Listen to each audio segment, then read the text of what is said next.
us once again. Sorry about that. And yeah, technical difficulties on the side of the streamer. We'll get that back as soon as possible. Until then, I'm going to solo cast this because, like I said, there's other technical difficulties. We'll get into it later. Either way, there's been first blood given over to bottom. Nice hook onto Crestfallen before that. Sorry about that. We will show that another time. I actually have this recording. Hopefully I can get that up. Unless that's messed up too. You never know with these things.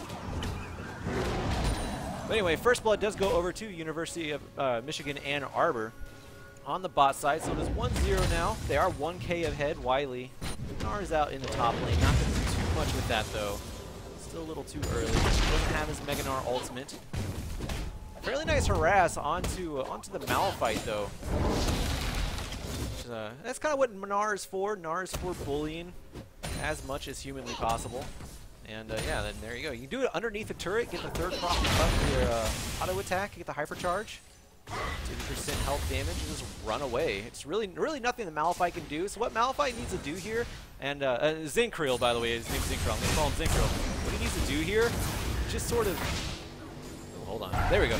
Just kind of farm as much as possible, scale into the mid game, and just play to their team comp. University of Michigan Ann Arbor has a team comp in mind with the Vi, with the Malphite. They know what they want to do.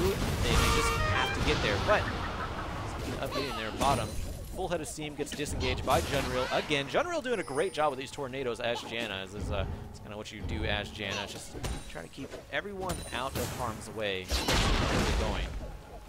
Of course. One solid hook could completely ruin that chance, and we might be able to see that in the bot lane here. Nice flash from Junreal, but he gets hooked. He's going to get knocked up and destroyed. One dig, picking up that kill. By the way, formerly a Sleepy Tony on the University of Michigan Ann Arbor, so still the same ADC. Meanwhile, Skirmish in the top lane. Wiley getting the worst of this one.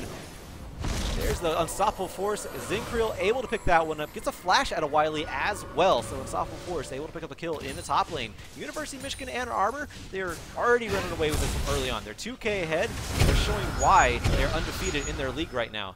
Embracing, missing his ethereal chain in the mid lane. The Grot, he's doing a great job against the aggression that LeBlanc has to offer. Anytime Embracing charges in, it's bursted down pretty fast, and it seems like there's a little bit of a delay too, but I think it's actually the Grot throwing down his stun and actually stopping Embracing from getting off his entire combo. It's really interesting, and it's really throwing Embracing for a loop here, as the Grot is actually almost 10 CS up. He did decide to go back, I should say.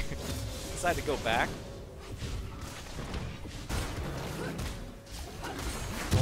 Take the advantage in that mid lane. Stealthy's Edge. Actually, that's the not the Stealthy's Edge. That's the first item of that one, the gold item in the mid lane for Embracing, which they actually nerfed the mana regen for that one in this patch, 6.1, which is what we are playing on here. So I'm surprised he still picked that one up. We'll see how it pans out. Still have the spooky ghosts. You do see pros play in their patch today too. The pros are on patch 6.1 as well in the LCS, so still seeing it picked up. Not a surprise, I guess, but it is not as big of an item as it used to be. Embracing is going to get a little bit less mana regen from it as he would have before, but Hook barely missing onto Crestfallen in the bot lane. Okay, now I'm actually getting word there's a blue screen for my co-caster, so I will just chalk it up to shit happens through Windows. But I don't think you can tower dive this Gnar in the top lane. Wiley, he isn't near Mega Gnar. He actually just got out of Mega Gnar, so he won't have that extra health spike, but that's still a lot of damage coming out from the turret onto Zinkreel in the top lane. There is no dive yet. Kevin Shee is not in the top lane, nowhere near it actually, hovering around the dragon. Looks like University of Michigan Ann Arbor maybe hovering around the dragon. Maybe trying to set up for a gank in the bot lane to secure dragon, walking over a ward, but Oracle from Kevin Shee is going to be able to spot that one out pretty easily. One dig and bottom. Penn State University bottom shoved up into their own lane, or into their own tower, I should say. Yeah, because on the looks of it, it's not their lane. Though, to Crestfallen's credit, he's actually winning the CS, but a lot of damage going on to Chitoj is Bay. Sorry about that. I had a little fumble with that pronunciation there, but kill does go over to Kevin Shi.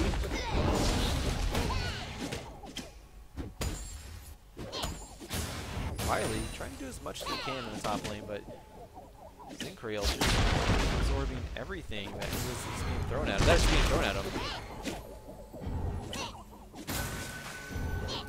So he's going to get a little bit more damage onto him. Hypercharge helping out there. Actually almost gnarred out with those attacks as well. Embracing, chugging his health pot. Needs to be careful in the mid lane. A stun Q combo. Could do quite a bit of damage to him. Interrupting the back. The Rot going to stay in lane for a little bit longer. Actually, looks like Junreal making his way around the map, placing wards for his allies. Nice ward being placed. That's actually in the Crimson Raptors. So, if Kevin Shi decides to smite this, it's going to automatically proc. But hold on, with Crestfallen in the bot lane by himself, he's going to get aggressed upon here. Crestfallen just quite a bit of damage put onto him. There's the Culling coming out. He's going to be interrupted by the Monsoon. Junreal, though, full health, chasing down bottom and one dig. Needs to get out of there. So very nice protection. Got down into the bot lane in the nick of time. Crestfallen stays alive. Kevin Shi is in the bot lane, though. Assault and Battery not up yet. My co-caster is back. Going to give him a call here. One moment. I would love to have a co-caster because solo casting, as you can tell, a wee bit awkward. It happens.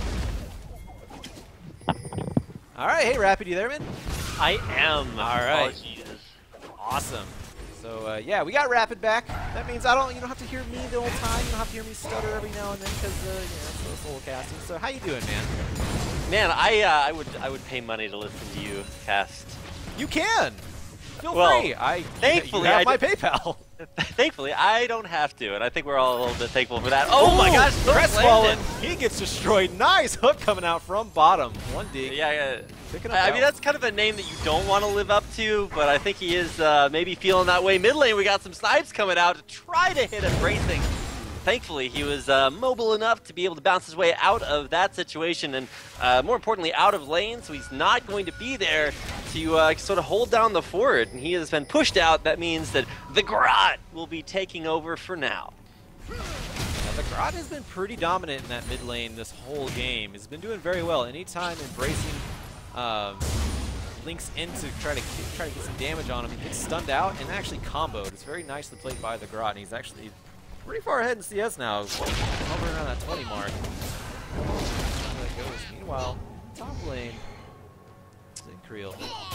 Yeah, so yeah, it's not going super well for Malphite, and of course it doesn't for a while. The problem is for Gnar that you really have to judge whether or not Malphite has help coming in. Of course, now he's going to see Vi coming in on a ward and immediately start to back off. So good awareness up there top lane from Wiley to be wily and sneak away from impending doom. Yeah, I mean, you said he's doing bad. I mean, yeah, Zincreal, he's not really like.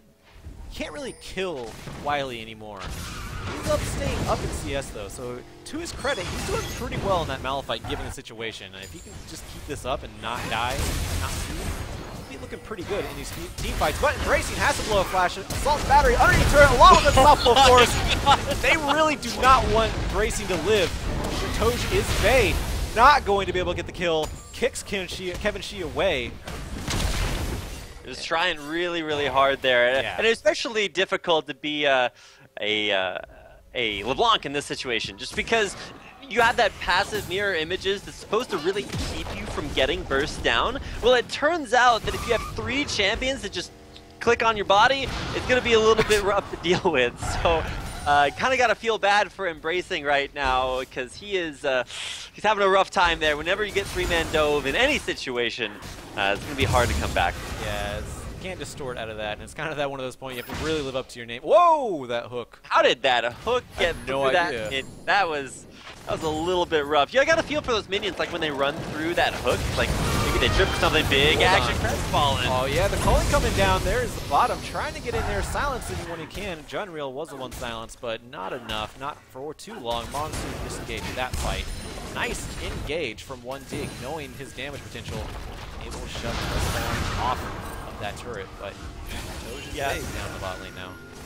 Surprised he's not playing like maybe Misfortune or something who actually has the is in hand, but now pushing down the bottom lane, Satoshi is going to have to work a little bit harder at making these Lee Sin engages work, because he's had a couple of opportunities and neither one of them have worked out. Oh, embracing, he goes back. Ethereal Chains locking onto the Grot. May be able to get the kill. Barrier popped out of here. Embracing. It's anybody's fight right now, but the minions! Who's going to get it? Embracing does get it with the Distort in the end. Barely chugging his health pots. He's not going to die to minions tonight. That blue buff gives you ability power, cooldown reduction. Without that buff, Embracing would not have been able to come back there in that lane. That's actually a kind of a rough decision to make when, as a jungler, you're like, well, do I give this blue buff to my mid laner? Is 0-2 or 0-1 at that point, and was kind of struggling in lane. But gives him the blue buff, trusts him even still, and is able to come back there in a big way. So nice to see that really sneaky decision to go back to the distortion, and so really surprised the Grot. Yeah, very nicely played by Embracing. But that was actually the first kill for Penn State University, but the first turret does go over to University of Michigan Ann Arbor. They finally drove in that bot lane turret, picking that one up. Wiley roaming around, but runs over reward. Even if he didn't, not much going to be gained from running from the top to the mid lane. No one was there. I think Real just going to go back up there. Givenchy, I'm just going to call him Kevin. Yeah. I feel like Kevin is doing a pretty good job at jungle. He's still building aggressively. The mystery for me are those Berserker Greaves on Vi. Like, that's the first time I've really seen that on a jungler outside of, like Master Yi and stuff. So it's interesting. It does definitely help with denting blows, apply them more quickly, and if Vi touches this dragon, it's going to be gone in no time. So excited to see whether or not that's, for those big objective control. Because if you look at the way that Vi is maxing things, actually maxing dented blows second, which of course is the spell you want if you're going to take on these big jungle monsters. And, built toward attack speed as well, so very interesting for sure. The Berserker Greaves, not really sure about that one. We'll see how it goes for him while in the top lane. It's pretty much been the story in the top lane ever since they both hit level 6. Zinc and Wiley just kind of butting heads. First dragon does go over to the Vi on the University of Michigan Ann Arbor. So yeah, able to take those big objectives very quickly, like you said. And now looks like we're gonna have a 4-man build up in the mid lane, try to take out this mid lane turret. Yeah, I love how far back Embracing is staying from that turret. He knows what happens when you stay too far in the turret. Now 5-man mid lane. Really, really impressive control. Michigan just not stopping their push, continuing up the mid lane. They got a few minions there to take up that turret. Oh my god, popping those mirror images from way behind enemy line.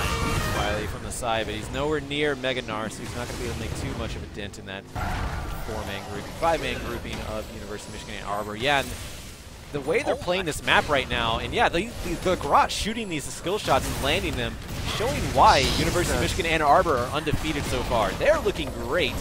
Pushing in that turret, having quite a bit of damage onto it. Wiley's almost Mega Gnar, not quite there though. The turret did get quite a bit of damage put onto it. It might just be a matter of time before University of Michigan Ann Arbor finishes it off. For Michigan, I think the biggest thing that they have going for them has been the Grot so far, even though he doesn't necessarily have the most impressive score. And it's always kind of a mystery for me when you see Xeraths or Ezreals or very heavily skill shot based champions, because you see a lot of using them for poking, using them to sort of like zone away with a lot of their abilities. The Grot's not even doing that. He's just hitting every single one, and really a big asset to University of Michigan Ann Arbor as they continued their push. But still, even with all that success, they weren't able to take that second-tier turret, even though their siege potential was so strong. Janet's shield does help out quite a bit with that one. And they got it down to half health, so they still need a little bit more time dedicated to actually taking that one. Dragon taken is no real objective. They haven't taken up the Rift Herald yet either, which you would have think the Rift Herald would have really helped out in the mid lane. The I guess with the empowered minion buffs, but decided not to take that one. They could have easily rotated to it, but looks like they're going to group back up in the mid. It'll be a little bit more impactful on 6.1 because they're buffing it just a little bit, but I do feel like it's really underused because a lot of teams don't really recognize how effective it is for pushing. Whoa! Oh, here comes the ultimate. Is he going to land it? No. Oh my gosh. Grot can hit everything except the killing blow. That is it's a little bit unfortunate, but still enough to push Junrei back to base and once again allow University of Michigan Ann Arbor the opportunity to set themselves up here at this second-tier turret, and I don't think it's staying up past this push. Yeah, no Janus shields this time. It's going to go down pretty easily now with a 4v5, especially with a dive team. University of Michigan Ann Arbor can display here. It's pretty easy. Shove one person out, you don't, especially if it's your protection, you don't really have a chance. Kind of interesting to look at Penn State right here and see, okay, what's their plan? Okay, how do they come back from this? What's their team comp supposed to do? Well, they've got a great matchup top lane, so on the split push, Wiley is actually going to do really, really well. The only unfortunate part about that is that because of how good Xerath has been playing this game, there's going to be a lot more temptation for Michigan to group up, and that really means that the split push is either going to be super effective or not effective at all. And of course, we all know which option has happened this game. Yeah. Rift Herald being taken by Zinkreal. He picked up the buff in the pit, so he's going to have those empowered minions in the top lane. Another turret falling in favor of University of Michigan Ann Arbor. They are playing this one almost flawlessly. This is pretty fantastic play. Kevin, I think he wants to go in on this one, but Zinkreal might have something else to say. Oh, nice body blocking there for Zinkreal. He's like, I don't want you to hit that Sonic Wave onto Kevin. So, zoning out, once again, the push up top. And this time, like you were suggesting earlier, they do have that Rift Herald for a little bit of additional pushing power. There's the culling coming out. Wiley down to half HP before this fight even starts. Yeah, and that's even as Mega Gnar, he has the extra stats. Oh, he missed the Mega Gnar ultimate. There's a flash hook onto Shatauj Bay. He's going to survive. Actually, no, he's not. Never mind. His double block able to take him out. Nice poke from the back from the Grot. And now, he gets the double kill. hit. He got the killing blow this time, Rapid. Oh my gosh, yeah, and it just looks so good there. Perfect setup for the Malphite ult, and I'm glad that they chose to get the engage without Malphite. So you use your primary form of engage, Blitzcrank, say, hey, land a grab, he does, and then in the chaos trying to salvage that situation, all of Penn State just grouped up, perfect opportunity, is Zinkreal able to capitalize on that beautifully. Inhibitor turret and inhibitor going to go down here. Very nicely executed by University of Michigan Ann Arbor. There's really nothing Penn State University can do right now to retaliate against that sort of push. They do need to recollect themselves.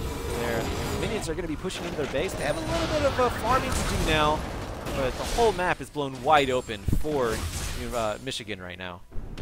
Well, no, not the entire map, Fekez. We still got the base open, but everything outside. Yeah, there's been a lot of blowing up happening, and mostly at the hands of the Grot. He went from 1 and 0 to 3 and 1. So he's had a very strong performance to this game, and more importantly, I want to speak towards Penn State and what they've been doing since they actually have a couple of things working out pretty well for them. Their LeBlanc mid lane, Embracing, was able to take a 0-1 situation and turn it into an even CS. Spotty's down like 9 CS, so not a big deal there. And is starting to pick up some of the AP that she really needs. Death Cap definitely on the way. So it's going to definitely be able to assassinate things like 1D and maybe even the Grot if he tries to play some more of that fancy footwork. So stuff to watch out for. Some potential there for Penn State. But they're really going to have to deal with this super hard engage because you just witnessed that last fight. We all know how effective that's going to be. Second dragon picked up for University of Michigan Ann Arbor. Bottom may be getting caught out here, but a Sonic Coconut actually going to be missing from Shatauja's Bay, so no worries from the bottom. The Sonic Coconut. Yeah. I don't know about that one. That's what it is. Well, I mean, it is a Sonic wave, so yeah, you're throwing your coconut at the speed of sound. Oh! Speed of sound. Hook just missing, but Q from the Grot doesn't miss, and I shouldn't be surprised at that one at this point. He's phenomenal with these skill shots. Nice rotation coming out from University of Michigan Ann Arbor. They are shoving into this bot lane turret. And it looks like Embracing, trying to find a flank, gets quite a bit of damage onto Kevin. Yeah. Gotta be careful there. And of course, some nice Janus shields to try to protect this turret, but the minion wave is sticking around a little bit too long, and that's the real the pain, the struggle of being Penn State. It's because they don't have any wave clear. You can throw boomerangs, you can bounce on it with a Blanc, but that takes her actual body, and there's no way to get anywhere near such a hard lockdown comp like, Vi, Malphite, even Blitzcrank. Yeah, so much poke coming out from Michigan as well. Not to mention super minions flooding into their top base, or the top side of their base. This is a really difficult position for Penn State. It's at this point where you just kind of have to play for the next game. Think about what you guys have to do to take advantage of it. Looks like there's a flash engage from Zinkreal. Unstoppable force going in.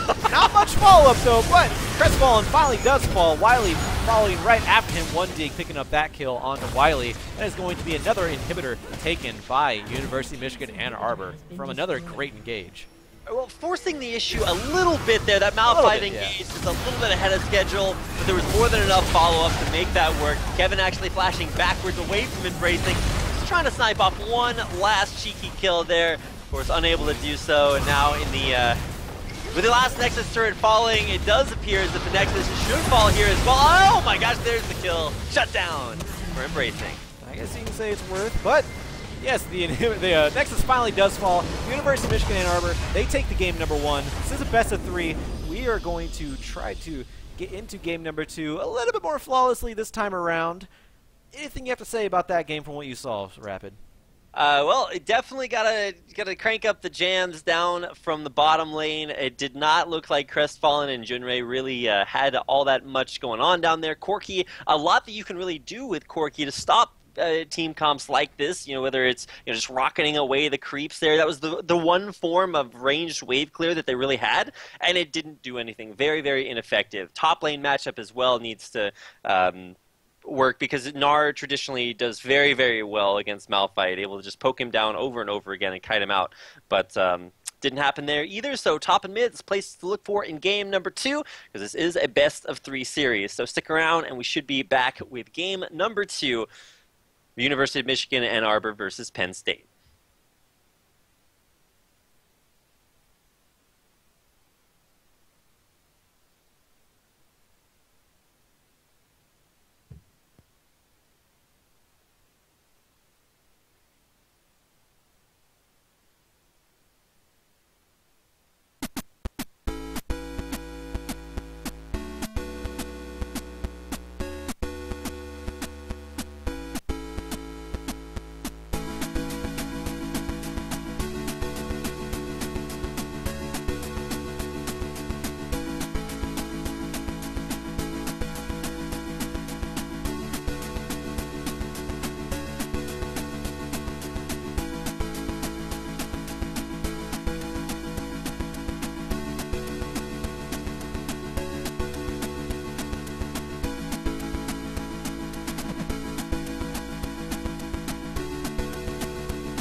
should. I'm up on your mind, feeling pretty good. Don't stop it, bitch, you in my way. Thank you so much, oh wow, okay.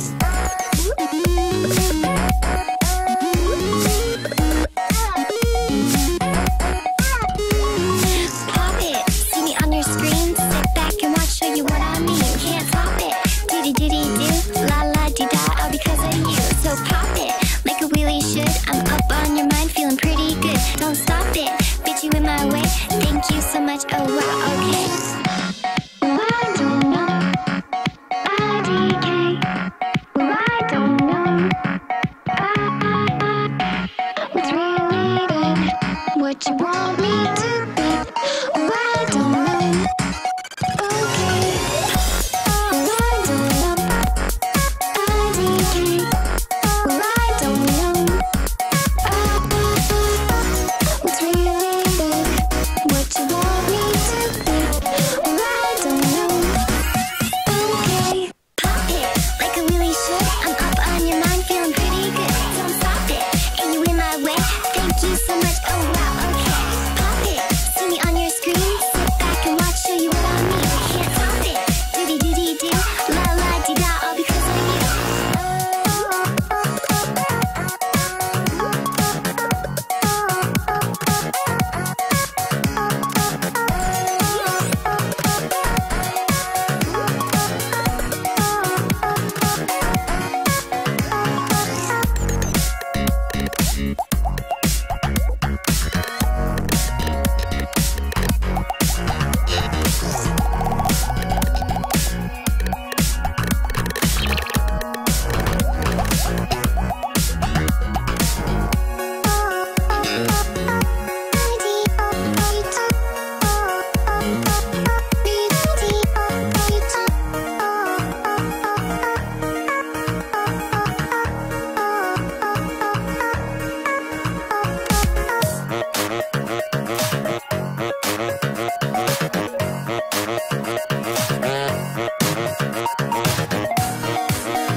We are back for game number 2 in Champion Select now. My name is Joshua Fekesquez, here with Rapid. He's here to stay. And Michigan, they dominated that first game, man. I was going to say, the question is Penn State, or rather, are Penn State here to play? I certainly hope that they are. Game 3s are what esports is made out of. The collegiate scene, sometimes a little bit rare, but we're here to see if Penn State can bring it back in game number 1 after a dominant performance by Michigan Ann Arbor. Yeah, they took an early lead in that game and just snowballed it. They had great map presence, but We're going to see how Penn State University reacts to that in picks and bans. We're already seeing that, and that is being banning out the Blitzcrank. Yeah, no Blitzcrank. Those Blitzcrank grabs, while they can be a little bit bad late game because it gives your opponent's team a free initiate on your team, they were used perfectly in game number 1 to start fights and then allow Malphite to come in with a big wombo combo ult there towards the end, and that's exactly what you want to see. So no Blitzcrank. I think that's what they want to see in the ban column, but also going to drop a couple of interesting target bans there too. And of course, we should mention before we get too deep into picks and bans that we are having a small substitution in there, as well as Michigan swap over to the red side, bring in Julius. Yeah, Julius. I haven't gotten too much on Julius yet. The Grot, he was really good. Did a little bit of research on him beforehand. Kind of snuck the Julius in on this one. Have you done any kind of snuck it in on us? Did you get any stats during the downtime?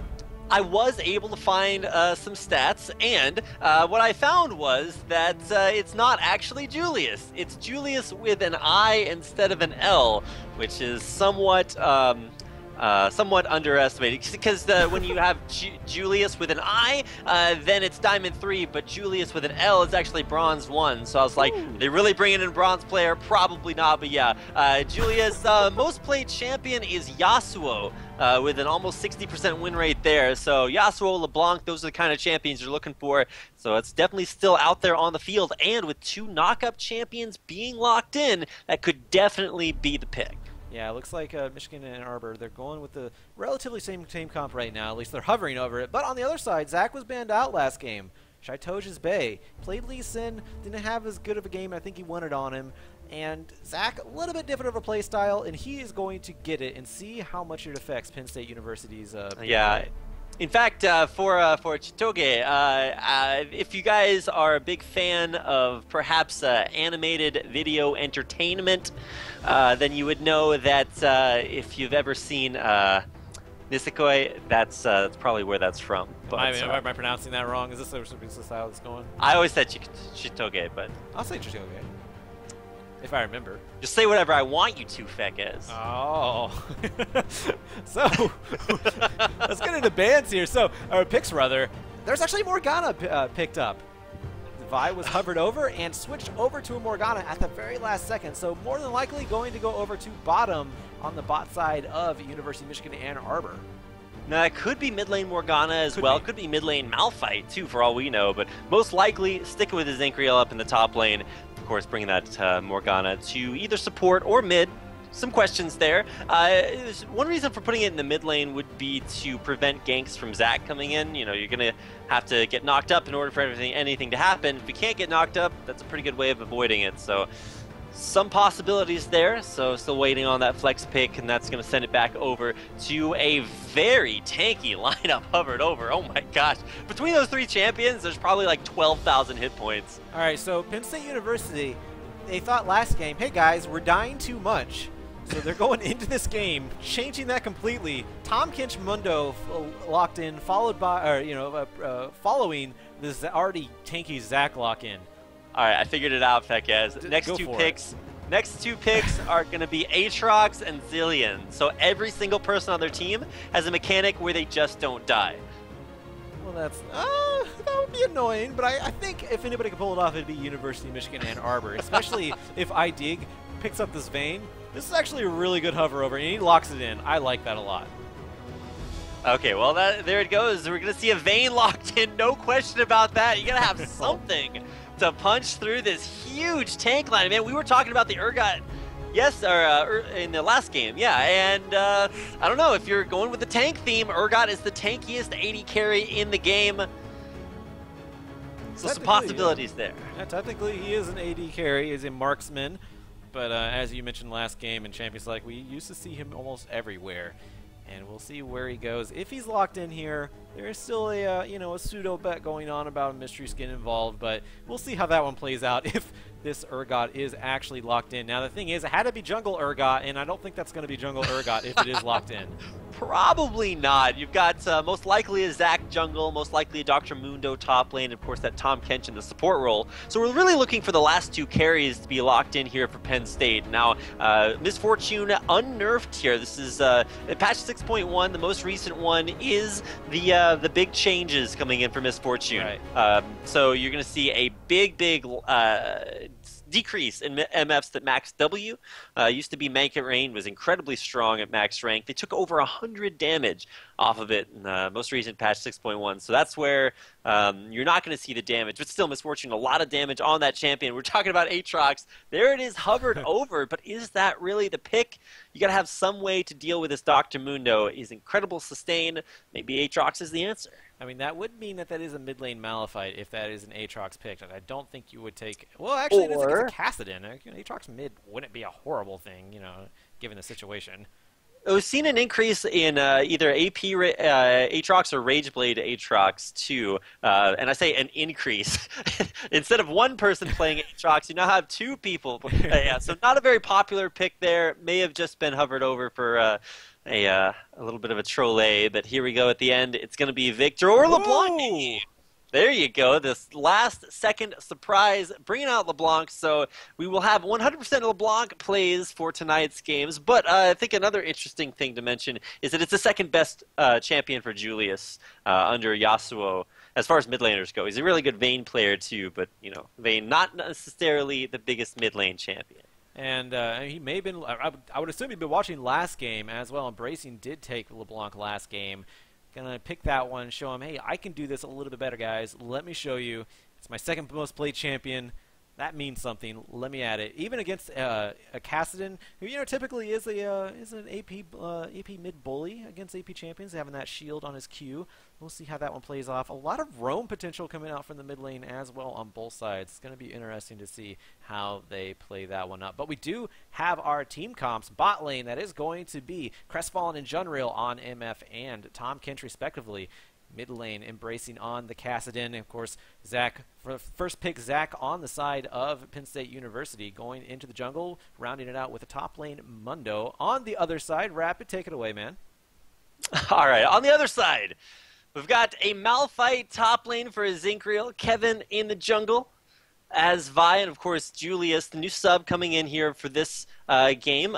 Still playing a LeBlanc. We'll see if it works as well for University of Michigan Ann Arbor as it did in game number 1 for Penn State. And of course, rounding out the bottom lane, we've got a Vayne and Morgana on 1dig and bottom, who will be, of course, playing the bottom lane, somewhat appropriately so. So those are your lineups for our second game of the series. That means we're ready for our second commercial break of the series. So I hope you guys are ready for a quick word from our sponsors. Before we hand it over to the commercial break, we do want to just give a quick mention to the sponsors that make the CSL possible. You can see them there on your screen. We've got Brain Gear for organic gaming supplements. If you want to boost your game up with those, head over to Brain Gear. Great place to get them. Of course, Twitch, where you're watching this on.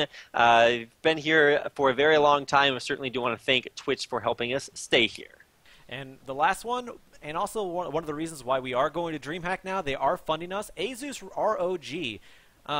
Like I said, they make some of the world's best gaming PCs, laptops, and monitors, and not to mention tablets. Not so much, gaming tablets. Haven't quite got to that round yet, but they do make some fantastic tablets. Go check them out on the social medias. They are at Asus_ROG, and thank them for sponsoring CSL. My name is Joshua Fekes Quest, here with Rapid. We'll be back in just a moment on the Rift. Don't go anywhere.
All right, we are back into game number 2. My name is Joshua Fegas Quest, here with Reed Rapid Melton. This is Penn State University versus University of Michigan Ann Arbor. University of Michigan Ann Arbor, they took very early control of game number 1, steamrolled it, and now into game number 2. What do you think of these team comps going up? Well, at least initially, before anybody, gets into too much trouble, I'm excited to see Julius and, see if he brings the same to this team, even coming in as a sub. And, of course, top lane matchup was a big one that we wanted to talk about, and doesn't get much stronger than Dr. Mundo for top lane. So certainly another, huge source of strength for the team. But, oh, you got to watch out there. Mundo in a bad spot. Oh, the Dark Binding missed, but Wiley still gets his flash blown. Ethereal Change is going to lock him down anyways. He still gets out with his life, but flash down. Man, imagine if that the Dark Binding had been hit. That would have been so scary, and possibly even a first blood kill off of a very aggressive invade that you really don't see too much anymore. It used to be that you'd invade for deep ward coverage, and maybe that's still what they're going to find, but most of the time it's just safe, spread 5 champions across the river as safely as possible and don't do anything. Well, that's the benefit that you can have from going for that aggressive early start. Yeah, so that's going to be a very vulnerable Mundo in the top lane, and they're actually doing a lane swap here. It looks like University of Michigan Ann Arbor trying out something new in this game, going to be stealing a blue buff away from Penn State University, and surprising Wiley with this 2v1, one being an attack on him, but another Dark Binding not quite landing. Wow, those things are so dangerously close. But another thing to talk about is the lane swap action and how that really changes the course of this game. Because you can already see Jinrei and Crestfallen, they're 2v0 bottom lane. No one else in that situation. And that's why it's such a good start here for U Michigan Ann Arbor, because they've actually chosen to not only get the lane swap off, but they're still getting their solo laners some experience in the jungle, where Dr. Mundo is kind of forced to subsist himself very far back from this creep wave. Looks like Kevin and both Zinkriel and Kevin, they're sticking inside. Shitoge is Shitoge. I was gonna say Shitoge, so I don't get mixed up there. Staying inside Shitoge's jungle. Looks like he may be running into some trouble, but Racing actually gonna be running into a little bit of trouble. More like trouble gonna be finding him with that chain. They are going to just drive Wiley out of here. Dark Binding, that one lands. He has no flash. That's first blood. He's going down. Kevin picks up that one.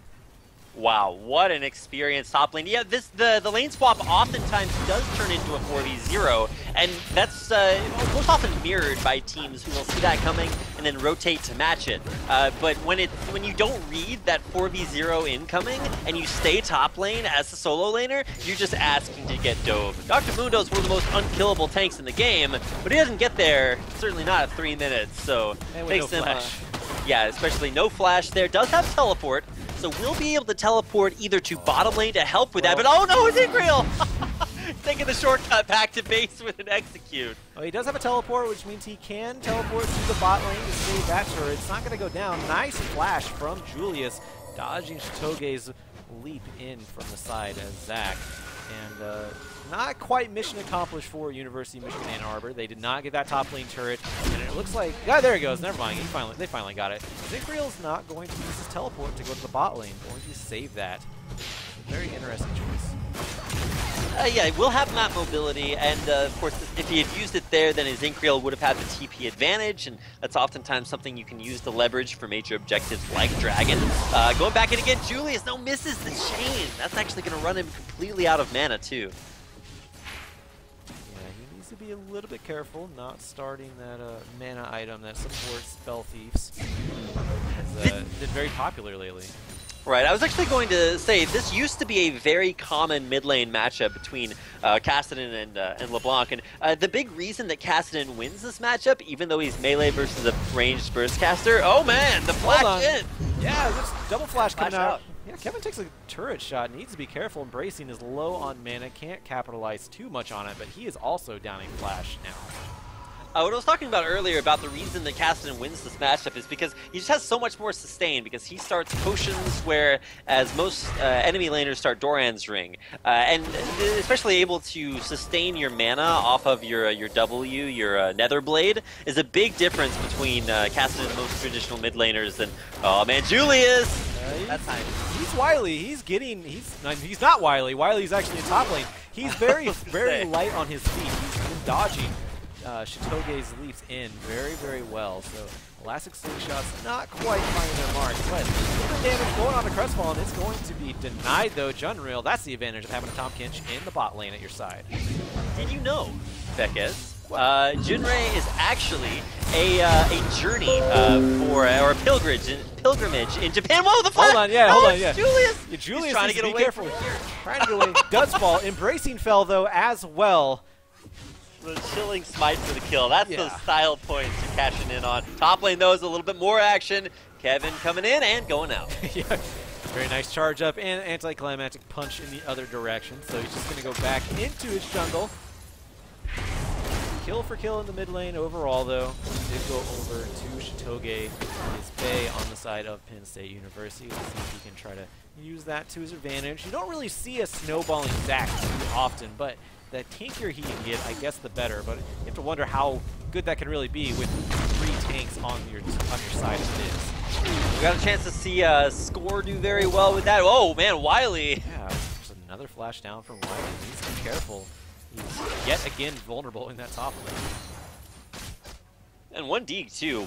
This time, after forcing Wily to stand very far back from the minion wave, sort of a little bit of karma coming down here to the bottom lane as 1D is now the one forced to stand very far back from the minion wave. And now, may be forced to even abandon this turret as it is very, very low. Embracing though, gonna get chained out. He's gonna get a little bit aggressive onto it. So Julius is trying to keep his advantage. He has the CS advantage, actually has a little bit of magic resist, but so does Embracing. No power to follow up through him with Embracing though. Toge is Vey. Hanging out in the bot lane, maybe looking to slingshot into ID. Needs to be careful, turret is still alive. I don't think they want to tower dive yet, but it's really easy to tower dive when you have a Tahm Kench on your side. Well, especially Zac too is also pretty tanky. He doesn't have the full upgrades, but oh my gosh, Dig. So much damage. There's a flash, and actually a flash coming out in response from iDig, but now 4 men strong on the bot side of University. Julius, he misses Zethral Chains. That might cost them a kill. Junreal, he gets locked down. Ray Hellfire popped into his shield. He's still going to go down. Who's going to get it? It's going to be bottom. But now Embracing in the bot lane. Can't get the slow, but Classic Slingshot is going to knock up bottom. Nice Ethereal Chain on Shitoge, but it's not going to stop Embracing. He gets the kill back onto bottom. So 1-for-1 trade in the bot lane. Support for support. Yeah, I was going to say, not a good time to be supports down bottom. No. And specifically, bottom did die, but was not without value being found there. Able to land the Dark Binding, to pick up the kill on Junrei, who's ridiculously hard to kill anyway, just as Tahm Kench, so still able to pick up that kill. And more important, oh man, mid lane though, Julius versus Embracing. Julius having some struggles. Yeah, I mean, there's a lot of magic resist on the side of Embracing. He does have that shield as well. It's really helping him out against the first one, Julius, but he swaps back into the side of, on the backside of Embracing, and for good reason, because now Kevin is here. He charges up his fist, hits the fist, knocks back Embracing. He rift walks over though. Yeah, oh my god! They are not. There was, yeah, Zinkreal did not so feel like hard to catch that Kassadin. Now, I think maybe the best way to catch Kassadin is not to catch him at all. Just force him out of lane, shove up the wave, and force him to come to you. Of course, he won't be able to, and so this wave crashes against the turret. This might actually be the second turret of the game, taken down by UMichigan Ann Arbor. So we're kind of seeing a repeating pattern. Hold on, Elastic Slingshot going in. Nice distortion away from Julius. We're seeing a little bit of a pattern. Rapid, look at the wave clear on the side of Penn State University. They don't got much. Yeah, exactly, and that's exactly what we saw in game number 1, Beckes. The lack of wave clear makes it very, very difficult to have as much of an effect on the game when even just the minion wave crashing in is something you guys are struggling to deal with. Now, a nice black shield on the bottom. Let's bounce into the middle of University of Michigan. Shitoge does pick up bottom. Bottom going down twice in this game already. A lot more than he already was in the last game. Israel not going to be eaten by Tahm Kench. He has a little lobster flopping on him, but Unreal's not going to be able to get close to him. I mean, I was thinking initially that would be kind of painful because you've got a lobster attached to you. But the lobster isn't. Oh man, there we go! Counter engage coming out underneath the turret. There's Shitoge getting turned into a little bit of a glitchy blob, but just to get a shutdown over to Zinkreal. I'm just calling it like I see it. I was like, where did that shutdown come from? It's like, oh wait, he's popped in bloblets. He got ditched by the rest of his team, and I didn't see the death come up. because he wasn't dead, he was just in bloblets, but when you die under turret as bloblets, you don't last very long, and so Zingriel actually is able to pick up that kill, and he's going towards the tanky route, so this is not going to be an AP Malphite. He's just going with a Sunfire Cape to start to help him be able to push those waves, and so it's much more of a team focus here. That's why I actually expected to see Julius play a Yasuo, just because it's his best champion by solo queue numbers, and it fits very, very well with this team comp. You can even Yasuo ult someone off of condemning them into the wall. Oh yeah. So not something that wouldn't have been good with this team comp, but it's still interesting, at least for me, to see the way that Julius is playing this LeBlanc. Very similar play style to Embracing from last game. He did that same move where he goes back to the distortion and tries to get the chain to latch for a good combo. Yeah. Didn't pay off.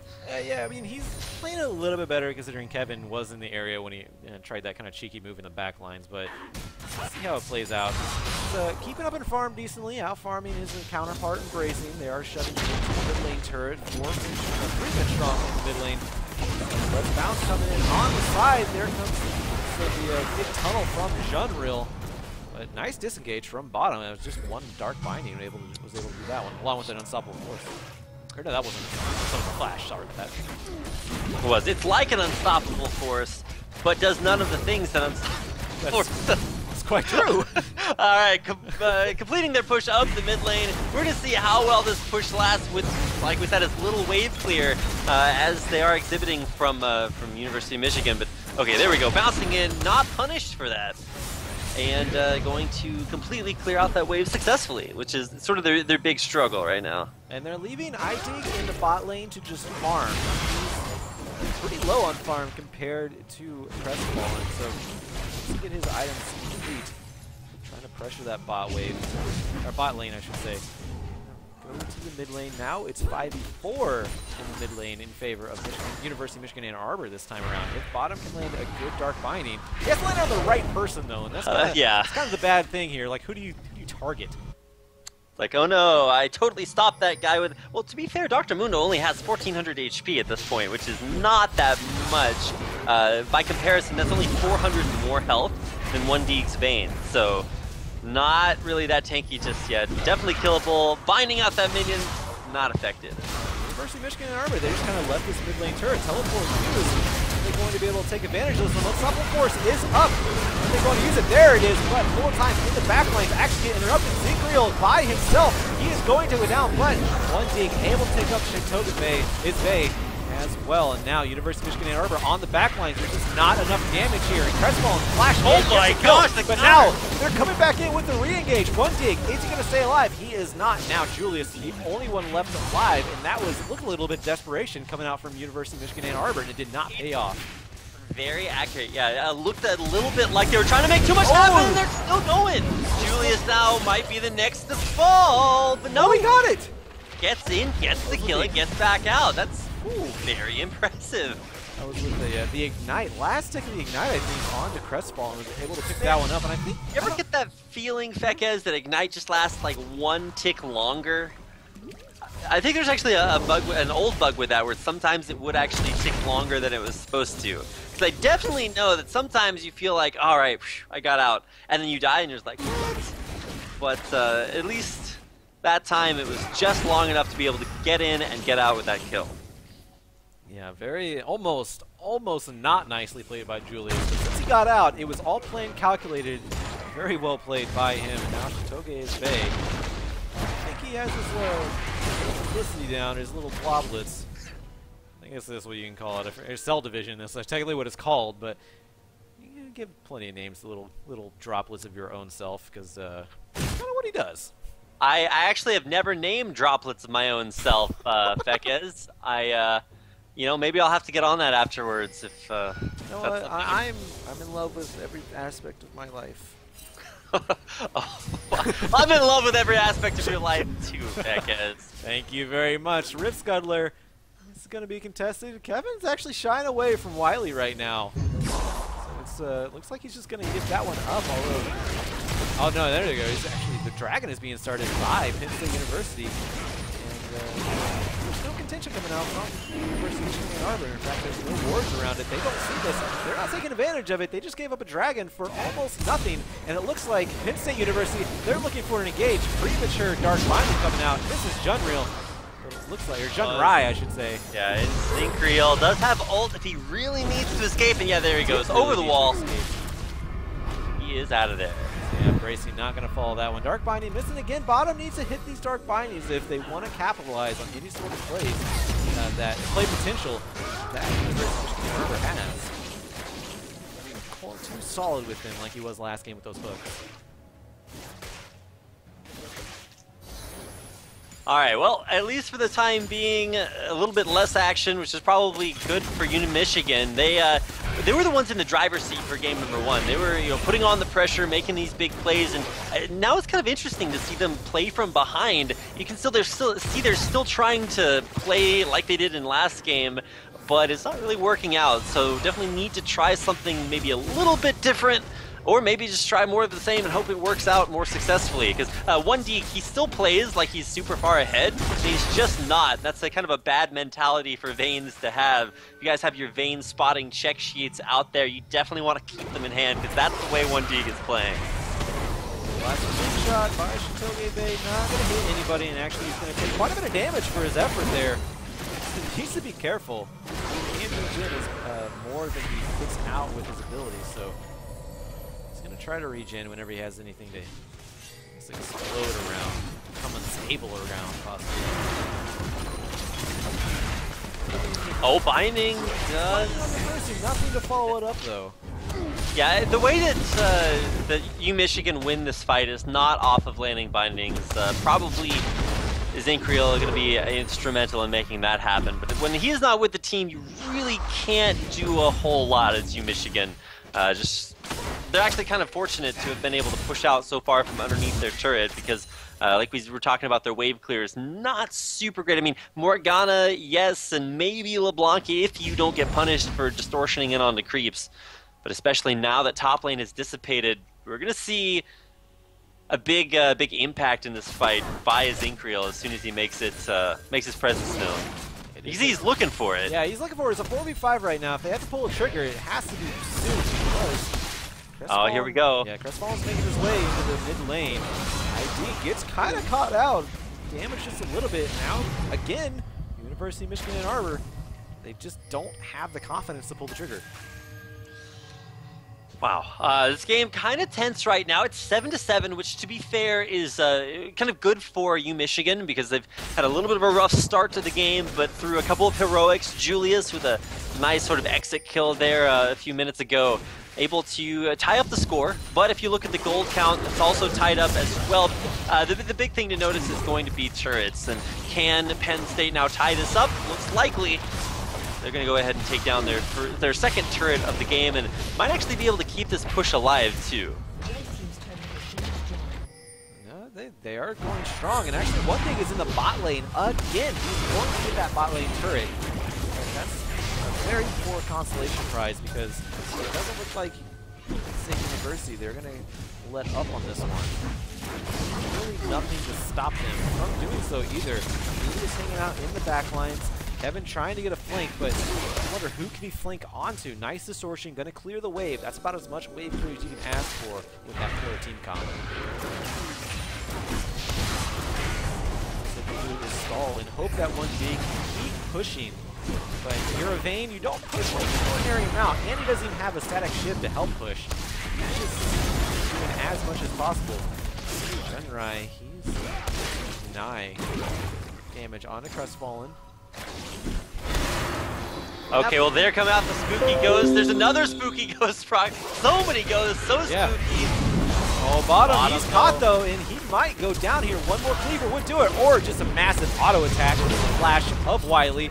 Turret in the bot lane finally gets taken by 1D. Wait, it's like Bigger engaged top lane. That's where the action's at. Malphite in Zinkreal.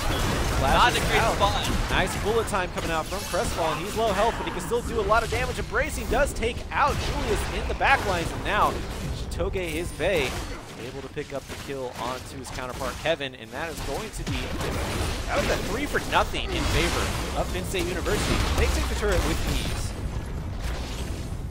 Wow. All right, pretty good fight there on actually really both sides. Azriel going in there to just try to stop that push from continuing. But man, mystery to me is why 1D was bottom lane, able to very slowly push down that outer turret there. And as great as that is, you're really just giving more to Penn State. They were able to take a turret, take several kills from that, and really unchallenged in most of that. Azriel didn't want to let them do that, so he tried to stop, but it just did not work. Now Junrai, poor Junrai, gonna get condemned into the wall, and Gracie's not there, so it's Wiley may actually survive this with his health. Oh my god. He did. Now 1D. Be careful, he needs to tumble around. He's doing a great job now, but there's Shintoge's Bay. Picks up the kill on the 1D. There's a big damage threat down. And now Azriel is going to go down as well. Bottom barely makes it out alive. Julius and Kevin are here though, so they might be able to turn this one around. There's so many low health champions here for Penn State, and so for Crestfallen, able to get out of there more quickly than the rest of his team. It's like, all right guys, you recall there, I'm heading back further to base. It's at the situation is it's not the complete opposite of last game. Last game, I mean, there was a complete snowball on one side. And I do like this answer. This is a great rotation by University of Michigan Ann Arbor. They took exactly what they took what they can, took advantage of the lack of map presence for that split second. Got a turret, got a little bit of gold. It's gonna help them out quite a bit, but Dragon is up. This is the second Dragon for Penn State University if they are able to take it out. So the longer this game goes, the longer the more it's going to favor Penn State if they keep up this objective. Dragon being done here, Chitoge on top of it. Kind of confusing to see Michigan just back off and give it away for free. Last time when they were not backing off of top lane, they were at least letting Vayne split push, which while maybe not the most optimal situation to put her in, is still getting something done on the map. This time around, they're not really getting much of anything. They're getting Vayne red buff, which I suppose is good, or should be good. Yeah, there it is, red buff. Given over, but now Vayne a little bit out of position, and this mid lane second tier turret is half health. Yeah, they need to be careful. Michigan Ann Arbor, they have their backs against a very cushy wall so far. It's not completely lost, it's not out of control. Penn State University, there's still a chance to give up the game. It might be right here. Crestfallen, he gets deleted. Nice unstoppable force and follow up by Julius. Azriel finally does go down. Embracing, is he going to go down? No, he doesn't. He gets himself a double kill before going down. And the Ignite is just barely going to pick it up for Julius. Now, Shitoge is Bay. He's going to get procced with the Cell Division. Can they take advantage of that one? I don't think they can. Julius is going to go down. Shutdown going over to Wiley. 4 for 2 altogether in favor of Penn State University once again. They just cannot get these team fights in the way they want on the side of University of Michigan Ann Arbor. Man, Jinrei's a pro. He stood there and tanked that turret, used his gray health just so that it wouldn't aggro Chitoge's blobs and might kill him there. So just very, very carefully played there. And most impressive play there was Embracing, who not only just spends the entire beginning of the fight running away, but then also is able to just barely escape 1D, who dives all the way into the team after him, but then just Rift walks back in, kills him, and still almost escapes, just barely died to the last stick of Ignite getting out of that fight. Almost a different style of play coming out from Embracing. Feels a lot more comfortable on the Cassidy than he does the LeBlanc. Or at least than he did the LeBlanc, I should say, last game. And it looks like Penn State University is going to try to group around this Baron, clear out some wards, and now start pressuring it. It is their Baron to pressure. Yeah, they see Vayne bottom lane again, and to be fair, that's kind of 1D's hometown. He's staying on his side of the tracks down bottom, but now actually recalling it, it's very surprising to me to see Michigan, after such a dominant game number 1, now just kind of roll over, give away a Dragon, give away a Baron. And I mean, Kevin's there to try to steal, and maybe a Azriel too, but this is not going to really work out. Oh no! Interrupt there on that dash over the wall. Still going to try flash. for the flash. Going for it. He does not get it though. Now he's going to be eaten and spit into the mouth of hell because Embracing picked up that kill. No problem, easy peasy when you have a Tom Kinch. Just throw him right in your direction. Valiant effort from Kevin, and it was a desperation move that University of Michigan Ann Arbor had to do. Did not pay off, and now it's just a matter of time before Penn State breaks through this base. Very true. Baron buff and powered minions, and a now very tanky Dr. Mundo here. He's actually building into probably Sterax Gauge as his next item, just make him even bigger up there in the front. And that's going to be the first inhibitor of the game going down in 25 minutes. Penn State. Let's see what they try to rotate to next. Big final hour trying to get in there. Israel, he gets in with the unstoppable force. Gets up a kill on the Crestfallen. Crestfallen falls to kill once again, but we've seen a brace. If he can stay alive, he can do damage. He's still alive, but no, Assault and Battery finally going to take him down. And in fact, actually, Julius did pick up that kill in the end. Let's see if University of Michigan Ann Arbor can turn this one around and try to get some offense. Shutdown does go over to one dig from onto Wiley. So it is a forge for one, but the damage is still done to Michigan Ann Arbor's base. Yeah, that was actually a really good turnaround. As soon as Crestfallen got deleted, I was pretty sure that fight was not working out for Penn State. And the big play there was the Izinkriel Julius combo. You saw Malphite ult hit 2 or 3 people, and then immediately double distortion right on top of it, using that mimic, and just way too much damage to come back from at the end of that. Blew Crestfallen up because she just didn't respect the Malphite ult. And that's the way you turn games around. Penn State overstaying their welcome, and Michigan Ann Arbor by no means out of it. Yeah, and let's take a look at the item difference here as well. Julius just now picked up a Void Staff, going for pure penetration with that Abyssal Scepter and the Void Staff. What do you think of that one over just the raw damage of a Rabadon's Death Cap? You mean for Julius. Yeah, for LeBlanc, it's almost always more valuable to go with a Void Staff now that it has more ability power. Death Cap feels really good because it's tons of AP, but it's really most effective as like a 3rd or 4th item, especially if you don't have very high AP value initially, because it's just not going to give you that much bonus. So you build it later on once you already have a lot of ability power. Plus, I mean, you're already going to get a lot of value out of Void Staff, whether it's Dr. Mundo, whether it's really just the entire team with magic resistance items. So you pretty much have to pick that up to still stay relevant. Yeah. Kind of struggling to get the damage out, and hopefully that Void Staff will be able to finish that magic resist. Like you said, they are stacking quite heavily. Even their AP damage Cassian has the Abyssal Scepter and a Rod of Ages, so quite tanky in his own right for an AP mage. This is a very difficult game for University of Michigan Ann Arbor, considering they only have one tank. Kind of what pseudo tank to count Kevin. Doesn't have too much in the way of stats right now besides magic resist, but Toge is Bay. He can dive in, no problem, no fear. He is going to. Let's bounce, knocking everyone back, but no one really there to follow up on it. Nice Dark Binding onto Embracing, and it looks like they're going to follow through. Can they get killed? Nice Unstoppable Force in narrow choke point, but even better bullet time. That is a 1 for 3 in favor of Penn State. They're going to make it an ace pretty soon. Can Crestfallen catch up to Julius? Red buff is not going to slow him down enough, and that is still a huge win for Penn State. Actually, hold on. Oh, Julius! He got the kill, but he might still lose his base.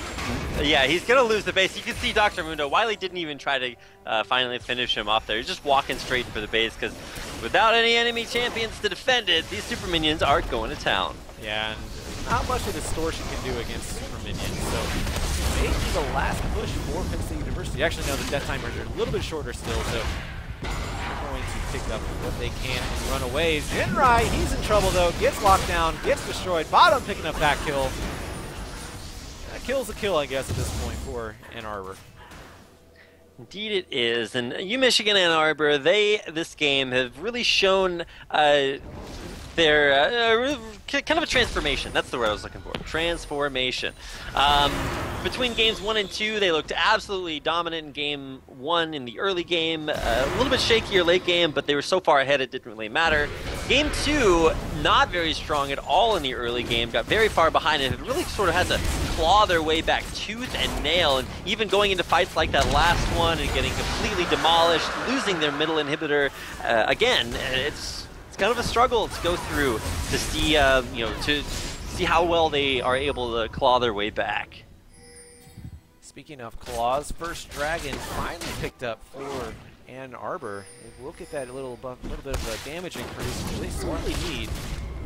You know, the interesting thing, I haven't really seen Bottom use his Zanyas that much this game. He's been holding on to it doesn't seem like he's been in the fray with this Soul Shackles and Zanya's combo that we normally see a Morgana do. Maybe I'm missing that one. Bottom. Speaking of Morgana, Black is the shot from Chitoge's Bay. And now, pressure going on State University. Gotta keep an eye on Julius too. He's sitting in the back trying to get either a flank off or find somebody out of position. Could go in on a Junrei, but he would probably get a little bit too chunked from trying to do that and either have to go back to base, not being able to put on enough pressure. And that is kind of the burden as this minion wave pushes in. U-Michigan and Arbor, they need to defend this turret from going down, and there it is! Oh yeah, there's the engage from Sigreal. They're trying to get Crestfallen, but he gets eaten. He's safe. He's in the back lines. And now, actually no, there's another follow-up from Kevin. Goes in onto Crestfallen, but he stays alive. You cannot kill him. Finally, one dig goes in, gives us life for it, but it's not worth it because they are about to be ace bottom. It's only a matter of time before he goes down. Big elastic slingshot into the back line from Chitoge is Bay. Julius, the only one left alive now. That is an ace. That is going to be game for Penn State University, which means we are going to go on to a game number 3. They have to kill the inhibitor first, though. though. It did come up. That is pretty classic Vayne spotting. You saw Crestfallen way back to the back and very, very low. The fight started great. You had 1D back in the back, and he was able to just dish out damage on Chitoge, take him down, take lines in front tanking, and that's great. But then 1D sort of tunnel visioned on Crestfallen. Like, no! Their AD carry's gonna get away with 2 HP. Flash tumbled into the entire enemy team just to kill off the enemy AD carry. Died, lost the game, and that's going to tie the series at 1-1. Yeah, very questionable play at the end there, but very nice team comp in response coming out from Penn State University during that pick and ban phase. We'll see. Now it's University of Michigan and Arbor's turn to answer into the pick and ban phase, and we'll see how that one goes. My name is Joshua Fekes Quest here with Reed Rapid Melton. Don't go away. We'll be back in the Rift in just a moment.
Welcome back, everyone. Thank you for sticking around. My name is Joshua Fekes Quest, here with Reed, Rapid, Melton for game number 3 in this best of 3. They've taken it all the way to number 3. Gangplank, once again, being banned out.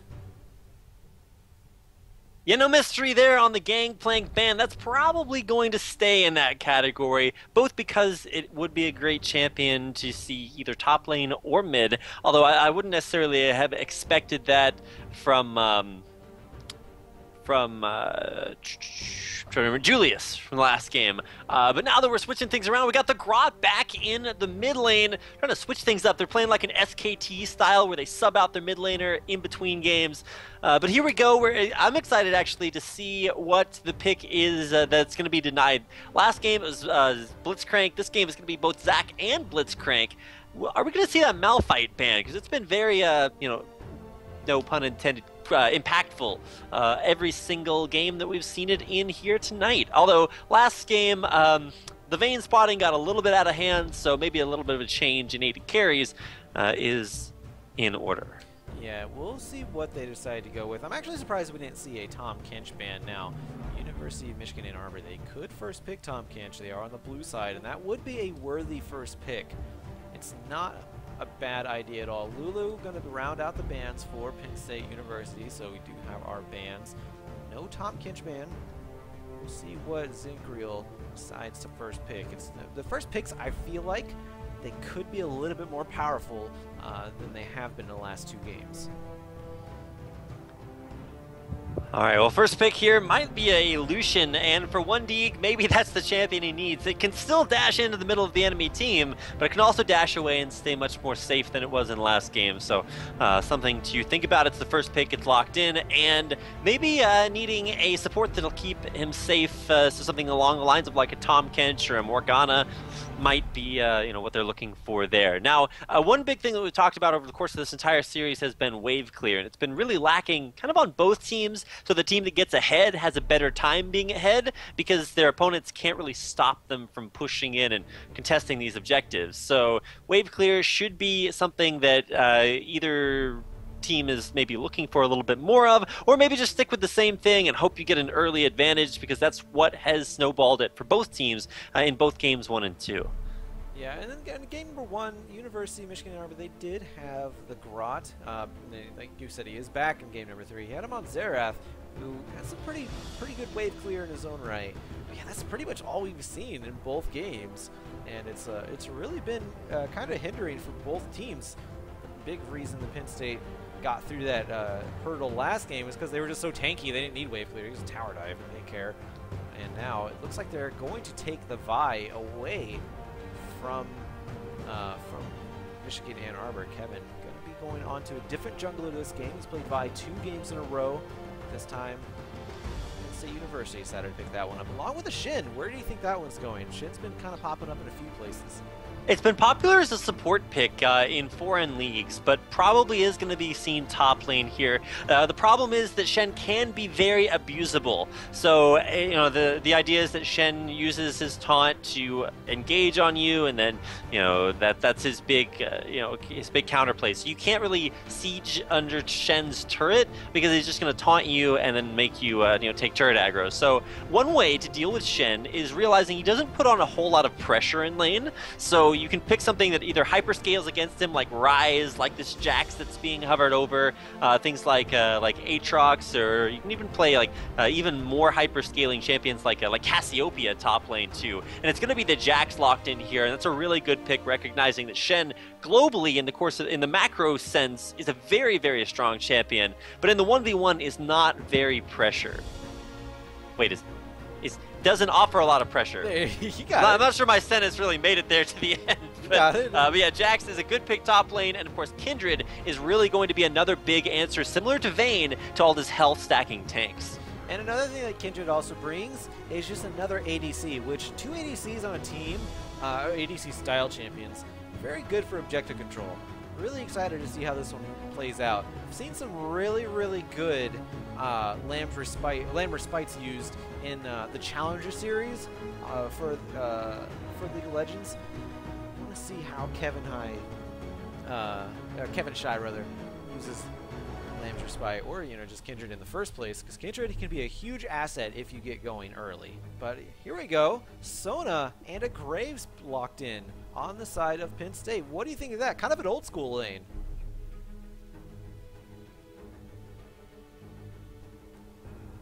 Maybe a little too old school, possibly. We'll get to that one in just a moment. Actually, sorry about that. Oh, you're yeah. good. You're good. You're good. I was just going to say, Graves not necessarily an AD carry. You can see Graves in a number of different lanes, top lane, jungle, and in the mid lane too. So very versatile. But in this case, given that there's only that mid lane pick left, we're probably going to see it as an AD carry, and that'll save the last pick for the mid lane. Yeah, and we do have decided also where the Shin is going, more like you said, predicted in the beginning that he's going to be a top lane Shin. Hey man, it's totally a mid lane Sona support of Shen. I'm just telling you. Hey. I have some plays TV that will make you change your mind about mid lane Sona. I just want to let you know that. Lichbane mid lane Sona is probably the most powerful one-shot person champion you can ever find. Love mid lane Sona. Don't think we're going to see it in competitive collegiate gaming, though. It's a little bit risky. And against an Anivia who can wave clear, it's not your best friend, because Sona doesn't wave clear at all.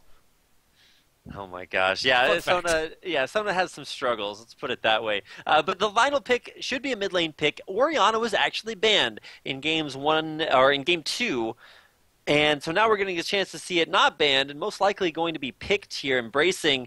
See if he embraces that one. I think that's the third time I've said that, so it's probably getting a little bit old. But also considering the Heimerdinger pick, but probably deciding against both that and against the Kog'Maw. Not going to see the Kog'Maw come What about these other ones like Garen and Galio? No, it's. I'm thinking back to the LeBlanc pick, but playing it against an Anivia is a very, very careful thing that you have to do. You can't play the wrong champion into Anivia. She'll just super punish you if you don't have enough wave clear.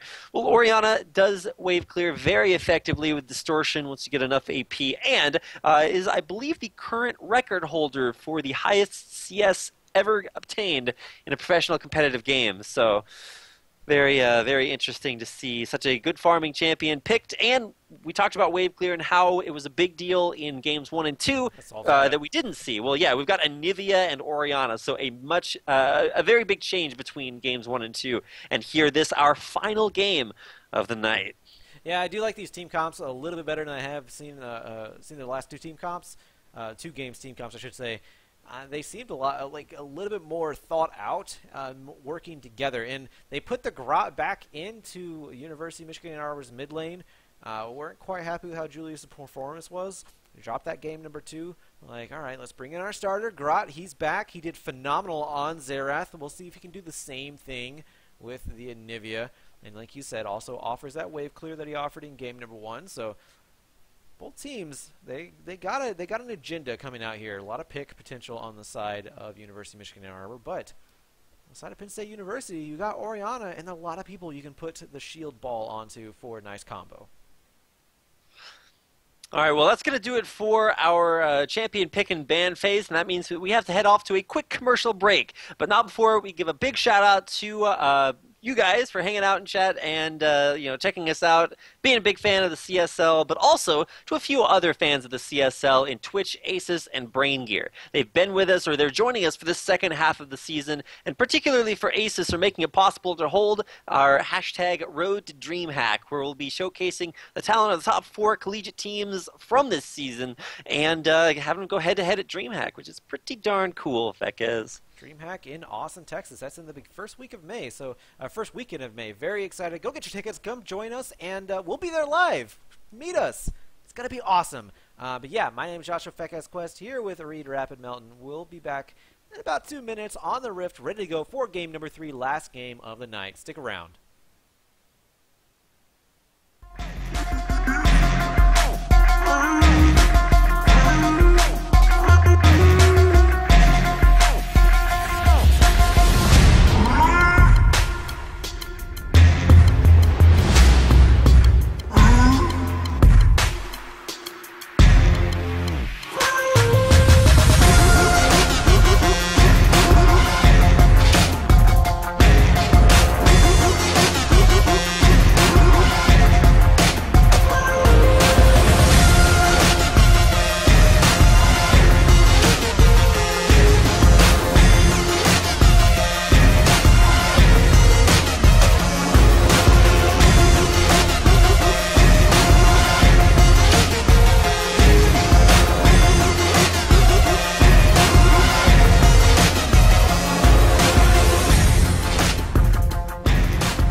Alright, we are back in for the final game of the night between University of Michigan Ann Arbor and Penn State University. Once again, my name is Joshua Fekesquest, here with Reed Rapid. Melton Ping's already coming out. Teams look like they already have an agenda, maybe a line of scrimmage being drawn by University of Michigan Ann Arbor. A little bit contrary to what they've been doing. They've been kind of invading, getting those deep wards, trying to get the lane swap even in the second game. But this time, going with that, it's a very safe line of scrimmage. Yeah, and this is actually a big difference between the start that we saw for game number 2, where there's that big engage, and they almost wound up killing off Dr. Mundo with a very narrowly missed binding, so not going to have anything crazy this game. This is what I was talking about. This is what you usually see, but nice to see mixing it up a little bit. Michigan Ann Arbor not choosing to go for any big invades this time around. Yeah, a little bit of just hesitation here. So the big thing is, I really want to look at this Sona pick. We don't see that many Sonas. Everyone in this game right now, pretty standard based on the meta. What is your opinion on the Sona? Because that is a very squishy target, but also a powerful one. That is true. Sona lowest base hit points in the game, second only to, you know what champion Fekes? Anivia. So this is we're seeing low HP bars on both sides. Summoner's Rift, and as soon as I get these champions where they're supposed to go, I will be able to compare a couple of other champions. Those are going to be the junglers and the way that they impact this game. So for Kindred, we shouldn't be seeing Devour here. You don't really go Devour in competitive games because it's too easy, or it's too difficult to stack that up because you just lose the pressure out on the map. So should be seeing a Warrior Enchant there, and it's going to be interesting because for Kindred, she offers a ton of damage and utility in the form of Lamb's Respite, her ultimate. Very, very life-saving and crucial. But for Shitoge, the big impact that he's going to have on the game is his ability to just have guaranteed successful ganks on certain champions. So, oh man, top lane, Zinkril getting pulled underneath the turret. Yeah, get pulled underneath the turret, takes a turret shot for that as well, so needs to be careful. Well, actually does have a corrupting potion, so he's going to be able to regen that back up pretty soon. Needs to be careful. Nice flash cross onto Embracing. Big amount of damage coming out, getting that extra damage. As soon as that burst came out onto Embracing, you instantly saw that Kindred mark saying, look, I know you're low, yeah, coming for you. So swiggity swooty, we're looking towards that mid lane and seeing what Kindred may be wanting to do there. Turning her attention first to the bottom lane, and has a nice angle coming around that corner, completely unseen, unwarded. They're backing up though. Yeah, Nautilus a little bit, he's beep, telegraphing his gank there a little bit, so needs to be a little bit more careful about synchronizing that up with the jungle. Junrai putting the ward in the bot lane push. The river, so not going to get flanked by Kevin this time around. Or next time for the next little bit here. He's going to go try to make his way to the mid lane. Not going to land anything on the Embracing either. And back to the drawing board for Kevin. And that's actually a good thing about Kindred. You can farm your jungle and still stack up your passive. Not so bad. Even if you fail ganks. I mean, you want to get kills, obviously, as a jungler. You want to help your allies get kills. But when you're Kindred, you can still become strong while in the jungle. Traded in the bot side here. Not too much report in the bot lane. Both of them had their own form sustain. One of them being an aura from Junrai, of course the other one being the relic shield. Bottom. See how they both play out here. One dredge line could really spell death for Junrai though. He didn't take exhaust either, he took ignite. A couple of things to talk about. Yeah, the aggression on the summoner spells is a big deal, and I think that's just a way to punish Sona in lane. It's pretty easy. Just you pop that ultimate as soon as you hit 6, Sona dies, and you have a kind of a bad time on the support. But if you get the counter engage off by Sona, just dropping that crescendo, that can be a good way to turn it around. Another thing, if you want to talk about summoner spell usage, is going to be between the mid laners. You see a difference there between barrier and heal. Barrier kind of a selfish summoner spell, but anytime you're going up against the Vi, you can't take cleanse because it's an uncleansable ultimate, and you also can't take exhaust because it's not really going to be Vi that's dishing out the damage. She's CCing you, locking you down so that the rest of her team can deal the damage. So barrier, definitely the best summoner spell to take in that regard, and you can actually use it while you're right before you get into egg, and it'll actually I've seen it on eggs before. So oh, interesting. Yeah, also along with things like ham or ketchup, other things that I've enjoyed on my eggs before as well. I put barrier in everything so I don't get sick. Very important to use protection. I was hoping to get that one. Right. So, speaking of barrier, that would be going on the Grot, who already went back and picked up a tier. So, going to be stacking up that tier relatively early. Spamming that R. Hit level 6. Crestfallen maybe in trouble here. Kevin in the bot side. I feel like the flash is going to be blown. There it is. Crestfallen gets the flash taken away from him. A lot of damage being put onto him as well from that third proc of Kevin. Very, very close. But I think another thing to watch out for when you talk about ganks that way is the positioning from junglers. You saw Kindred right in tune with the bottom lane. That's what we said needed to be fixed. That synergy between when bottom goes in and when Kevin comes in as well. But we need to see that work out for Chitoge, who's just a little bit too far behind, didn't read that bottom lane gank quickly enough to get there for the counter. So got to keep an eye on that and see if that changes as the game progresses, because if you're always that jungler that's just a little bit farther behind, it's not going to work out and your team's going to suffer for it. Once he hits level 6, nice wall coming out from the Grot. Quite a bit of damage onto Embracing. Embracing tries to answer it back though. With dissonance, he's almost out of mana, so needs to be careful. Yeah, Chitoge's Bay wants to try to rush this level 6 as soon as possible. As soon as possible, try to possibly get a gank onto the Grot. I think he remembers how the Grot played last time he was on this team. Doesn't want a running wild Grot, especially on an Anivia who can dish out so much damage. We'll see what happens. Looks like Kevin might be making his way over to his mark. We'll see if Chitoge's Bay gets ganked here. A little bit of jungle action. Doesn't get his mark though. Keeping an eye on the bottom half of the map. The biggest thing to watch out for is going to be the supports. You have bottom who wants to hard engage, and might be looking for that. Oh man, top lane, we've got a gank coming in there as well. Yeah, Kevin is not going to get too much though. He's a little bit too close to the turret. Wiley does use his flash though. Meanwhile, on the bot lane, a little bit of damage going on to Junrai, and that's what we've been talking about. Junrai is a squishy target, but does have his heal and shield aura, so he is going to be able to absorb a little bit more damage and actually be deceiving based on how, as far as how much damage he can take. So Wiley in the top lane has to use his taunt defensively, and he's losing out on the CS count. 49 now to 60. Zekriel doing a great job in the top lane.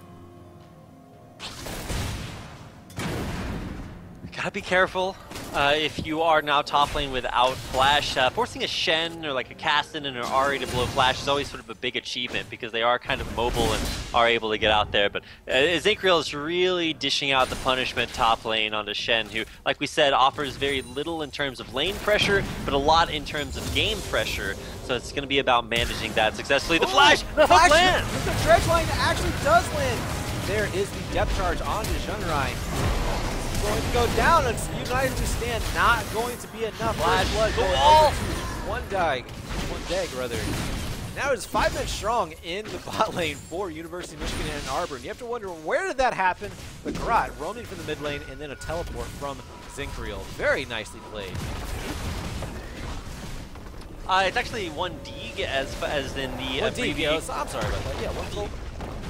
It's a term from CS when you fire a single Desert Eagle shot into somebody's brain and dome them like that. So. Oh, yeah. I actually played CS:GO and I was like, I think I was going to be picked up by professional teams. I was like, nah, I better go cast collegiate games, guys. Hey, there you go. Yeah. Totally plausible story. Tech as the Pro CS player. I'll believe it when I see it. I'm surprised they didn't go for Dragon there. They actually just immediately went back and did not pressure Dragon whatsoever. They did get their first tower of the game, though, so that little tiny snowball started already for University of Michigan and Ann Arbor. We'll see if they can run away with that one like they did in game number 1, though. Now, in game 1, we saw Jungle Vi build Berserker Greaves. Chitoge not going to go for that build this time around. Of course, is not quite as far ahead as Vi was in game 1. So some stuff to keep an eye on. And another thing to keep an eye on, Kevin Shee's stacks, in case you guys are curious about that. He has just picked up his first Mark of the Kindred, so a little bit late on that one, but a very early trip to head to the Rift Scuttler, who's being started out here, and should be fairly easy to take down. Yeah, there it is. Now Kevin, first one to take that one out. Wiley's sticking around there in the area because Embracing is trying to collapse. Can't collapse through that wall, though. Yeah, very nice wall by the Grot. Blue buff. Yeah, stack up that tier even more. Always going to give the blue buff to your Nivea. Very heavy in the mana cost, so very nicely put this up there. It's going to be more strong for Penn State University. You Stand United is not up right now, so it's not going to have that assistance. But he does have teleport, so he's in on this dragon fight that may happen here. He can. What happens? Bottom hanging around, hitting dredge line, but I think they're just going to give the dragon open. So University Colin coming out, not going to do too much. So still need to keep an eye on the bottom lane, man. 1D is about to get 1D himself there as he walked into Forge Champions, but he retreats safely. Having trouble answering back with his damage, but no, he actually answers it back in his own kind. There's a flash. Is it going to pay off? It does. He takes 2 turret shots, but he does get the kill and gets out. Now, pressure in the mid lane. I don't think they want to take up this turret yet. Lamb's Respite is up, but you don't want to use that on a turret. They could just wait out. Especially with this wave clear from the Grot. Yeah, he's going to shut this so fast. Another big thing. We talked about it lacking in games 1 and 2, but now it's in a big, big way for U Michigan and Ann Arbor, as they have been using it incredibly effectively to push that wave, get a lot of pressure in there, and a lot of pressure here on a Grot. Oh man, mispositioning on that command attack, and oh, here comes Chitoge. Not misposition that though. Salt and Battery going down. The Grot trying to get it what he can. There's a heal coming out from Embracing. Embracing has no mana. Lamb's Respite gonna keep Grot alive. Will it be enough though? He does get the kill. Oh no, actually goes down overall. Double kill coming out from Chitoge is Bay. Very nicely played. Very nice coordination from Penn State University. They're 5 strong in the mid lane. They're going for a mid lane outer turret. And great communication coordination there for Penn State to group up. And as great as it feels to save your teammate, that's got a cool synergy between Lamb's Respite and Anivia's Rebirth to say, hey, you're guaranteed to respawn in your egg if you're inside the Kindred ult. However, Kindred's not really a support champ. You don't want to use her to save. And now, bottom. He's going to go down. Everything was used except for actually, never mind. Crestfallen going to pick up that one. Hey, collateral damage. My goodness, Penn State University on the aggression, keeping the aggression, taking 2 turrets consecutively. But meanwhile, in the top lane, Zinkreal, he's shoved up into the inner top lane turret. Yeah, you have to keep an eye on that because while, yes, that was a sort of good can't stop, won't stop kind of push up the mid lane for Penn State, nobody was paying attention to that top lane, which as a top laner feels like the way it always is, with nobody really turning their eyes up there. And so in the meantime, Zinkreal, it's always a hard choice to make. Is like, do you come to join your team? And oh no! My gosh, you can't just send a Sona mid lane by themselves. It's so powerful. The Grot is extremely powerful. Even at 0-1-1, has a lot of farm items to back it up a little bit already in the early going. Very nice kill pickup. Easy peasy. Zinkreal picking up that one. Zinkreal, I should say. And they get the turret as well. Zinkreal already has his Gwinsu's Rage Blade. That's very actually nice. ridiculous because you can't build defensive stats against Guinsoo's, which is why it's so powerful. If you try to build both defensive stats, they're each half as effective, which is kind of counterintuitive to think about it that way because you won't have as much of both as you would have won. So kind of a difficult spot to be in as a Shen because you offer absolutely no lane pressure. Does have Bomby Cinder, still not quite there to the Sunfire Cape. And Sunfire Cape, to be fair, has been buffed, so it should be more effective at split pushing. The only problem is that as a Shen, you'll never be able to split push versus a Zankreal, and that's why I think it was a good decision for him to ditch his team, keep split pushing, take a turret up there, because now he's pretty much invincible, and if the rest of Penn State try to come deal with him, the fast push is so fast from that Anivia that they're going to lose something elsewhere. So that teleport to work with Dragon should be up pretty soon. At least the timer should be coming up pretty soon. It's been a little bit. Kevin not doing too fair on those stacks. Like you said, he started off a little bit slow. Rift Scuttler being taken up by Penn State University. Get even more vision around that dragon. So many wards around the dragon. I think they have like 5 wards, no, 3 green wards, 1 Rift Scuttler, and a pink, all around the dragon. They really want that dragon objective. Actually, it's going to come up in about 1:45, and now looks like the Rift Herald just came up. There's almost no vision from Penn State University. They have a little bit. Yeah, Penn State are in an interesting spot right now because they have a very weak top lane, but a very strong mid and jungle synergy that's they've been using to kind of keep the Grot in line. 0-1 and now. Oh no, Junray, nothing to follow him up though. Very nice counter engage by Shitoge. Look at Zankreal all the way in the mid. Yeah, it's not what you want to do. He got ditched there, and that was always feels a little bit uncomfortable as a top laner when you're seeing them, do so well, so good, and then they just the rest of their team pieces out.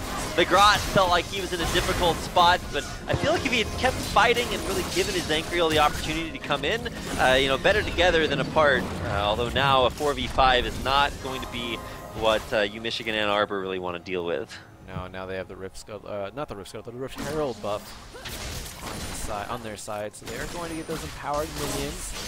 Not too much a shove in the mid lane though. They may want to go to the bot lane or even the top lane, try to pressure Zankreal a little bit more. Trying to catch out Kevin here. Crestfallen, yeah, he's getting something here. He popped his Yumi's Ghostblade. It's really hard to catch a Kindred though. But yeah, he's trying. He's trying with all of his might. No one there to back up Kevin, so Crestfallen actually just went in there, shoved him completely out of the jungle. And now that might be the dragon going over to Penn State University, but it looks like everyone's backing actually. So dragon spawned, but no pressure yet. Oh man, pings onto the dragon. That would be the second dragon for Penn State. First dragon for Michigan Ann Arbor, and so definitely an important objective for Michigan Ann Arbor to get because they still are lacking that percentage damage increase, which becomes so effective as the game goes on. So definitely something that they will be thinking about. You can see them grouping up and trying to secure themselves vision control of that dragon area. Just kidding, they're going to walk by not 1 but 2 pink wards, so... Just kidding. Yeah, a little... actually, it was only 1 pink ward they walked by, but... More pressure in the mid lane, though. Yeah. I don't know about this. I mean, they're up to the inhibitor turret now. There's only so much they can do. This is the question mark for his Zankreal. He does have teleport available, but if he tries to TP in lane, he'll just get taunted. Hold on. Kevin actually just got bursted down. Did not get the chance to use Lamb's Respite. Very nice pickup by Penn State. Embracing almost down. Bottom is going to go down, though. Jinrai picking up that kill. So that's actually 2 picks that Penn State University just got underneath University of Michigan Ann Arbor's own turret. And this is why Shen is such a good split pusher. Oh, man! It's not done. Jinrai, nice crescendo onto the Grot. He's going to get turned into an egg. Crestfallen shoving back 1 Deke. And now Crestfallen is going to pick up the Grot. Incredible play, incredible picks, showing that they can turn on a dime whenever they want to. Penn State University with the advantage. Okay, last time Izancriel made a good decision to stay top lane. This is a classic example of why that was a bad decision to stay top lane, because there was no way for him to push down that turret. He would have just gotten taunted underneath it, so obviously don't want to stay at the turret not doing anything. He walked around in circles top lane while the rest of his team's getting dove under their inhibitor turret. So obviously not a great decision to go up there. And even Wily used his taunt but didn't actually taunt Izancriel. Classic opportunity to just hit that teleport button, come in and save the day. So maybe this time around we're either going to see either successful use of that teleport or need to see Izancriel with the rest of his team, because while it may seem relatively one-sided whenever Penn State goes in, always winning these engages, we've never seen a team fight where Izancriel has been able to fight in a 5v5. And not to mention, Wily was so confident in his team that he actually held on to his Stand United. But well, Crestfallen just walked under turret, took turret shots, and walked away. Yeah, so speaking of Stand United, it was just used. So, okay, that's down. But the Dragon is still going to go over to Penn State University. I guess mission accomplished, and that's what they wanted to do in the first place. Izancriel kind of seems paralyzed this game. He had an incredibly successful top lane and just really hasn't accomplished anything at all. He's built all aggressive items with the exception of those Mercury treads, and that's for the split push. So you want to use those to, very effectively to split push. If you're going to play for more of a team fight, Jax, you want to go one aggressive item and then into defensive items. Flash, look onto embracing. Nice flash stretch line, but a nice disengage coming out. It's not enough though. Crescendo not going to be able to do it. Embracing does fall. Izancriel finally picks up that kill with using those aggressive items to their advantage. Are they going to go up to the Baron? No, they're actually. Yeah, they are. They're just warding for it. And this is exactly what they want to do. That's what a team fight looks like when Izancriel's there. He just jumps in and instantly Embracing dies. Great hook initiate by bottom. That's that play that if you miss the hook, you look somewhat silly. And another hook on a Junrai. Nice ice wall to block Junrai in as well. 1D taking up that kill. They're pinging for the inner mid lane turret. They want to even up these turrets in the mid lane, and then maybe focus on their after. Oh my God, what a time to be alive! This is not. Or in Jinrai's case, not alive. There's a taunt missed by Wily. Oh my God! This fight is now. Oh my God! Shockwave. But the collateral damage misses. Still damage done. Embracing does pick up a kill. So does Shitoge Bay. Are they going to get more kills? Bottom falling as well. Eventually double kill for Shitoge Bay. And now the Baron pressure is in favor of Penn State University. Izancriel is still alive. He's got a lot of damage, but he's still finishing his recall and going back to base. What a turnaround. This is highly questionable. Michigan walking, they just walked right on top of the Oriana ball. He was sitting there on the ground, and the carries just stepped on it. So not great positioning there by Michigan State, and they give away all their advantages. They're now, their top laner just built 2 hybrid items. So he's looking to be aggressive, to have those aggressive opportunities, and never got that opportunity because he was positioning correctly and the rest of his team got caught. We're seeing the result of that right now. Penn State University with the Baron buff shoving into the top lane inner turret. It is going to be protected though. Nice wall again. The Grot is pretty dynamite with these walls. He doesn't have the KDA to show how skilled he is, unfortunately, but he can dish out a ton of damage and also throw these walls down at the most prime locations. Very impressive him, but it's not helping his team too much because of catches like this. Crestfallen, he doesn't care. He wants to kill whoever he can, and he does! Lambert's fight was up once again, and there is Izancriel finally coming in. I saw Shockwave go off. I don't think it hit anybody. No, sir, it did not. A little bit unfortunate. Now Wily is taking a little bit of damage. We'll get hooked back in. 1D there for a couple of shots to take Wily down to half health. And Bottom's hooks this game have been impeccable. Yeah, I don't want to say they're the thing that's winning his team the game, but it's certainly not the thing that's losing in them the game. That would be, the Grot's somewhat questionable forward-facing position. Yeah, and not to mention Kevin is getting caught out quite a bit, and not just by the end of the team, it's mostly by Crestfallen. Crestfallen is just tower diving like he doesn't care. And picking up a kill in the process, which is even more impressive. So, I mean, Crestfallen is odd aggression, but it's kind of paying off in a certain kind of way. Yeah, there's no way that was the most optimal play to work. Of course, no, that definitely wasn't the most optimal play. It's like, oh, cool, you can suicide for a kill. That's so not worth it, because then you just hamstring the rest of your team. And especially, that's exactly what's been happening to Zinkreal. He's sort of, he wants to be able to get in and fight these big 5v5s, but either he's not doing it or his team's ditching him and letting him die by himself, and a little bit off on that synergy. So all that it's going to take for Michigan to win this game is 5v5. Let's get in there and have a fight, because at that point, Zinkreal is just going to go off. On the other side, if you're looking at Penn State, their job is to find picks, either with Vi, which they've done several times this game, or with Shockwaves, like we just saw Embracing make use of. So those two things are such big linchpins for the Penn State team that if they don't make that happen, Zinkreal is just going to hyperscale his way to victory. Towers being taken in the bot lane, just adding to Penn State's gold. They are a little bit ahead. It's not out of control. They do have Baron buff though, and they are pushing into more turrets. All outer turrets are down for University of Michigan Ann Arbor. And Zinkreal, he is pushing once again, just sticking to it, and there's really nothing to split push up there. It's very curious by him. Hold on. Yeah, okay. Okay, so yeah, we got this time. It's time to keep an eye on top lane, because Zinkreal is starting to reach critical mass. Hold on, there's a dive in the bot lane. The Grot is going to be saved by Lancer's Spike. Toge is diving a little too hard, goes down, but the big crescendo is going to halt a big part of the aggression, and there's Wiley with the Stand United.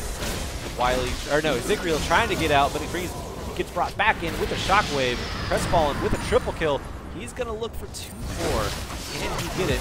Not that way. He cannot. Wiley taking quite a bit of damage from this turret. Very nice ice wall once again from the Garrote, but it's not enough. I think that's the opportunity you take to not come down from split pushing. But okay, egging Garrote under turret.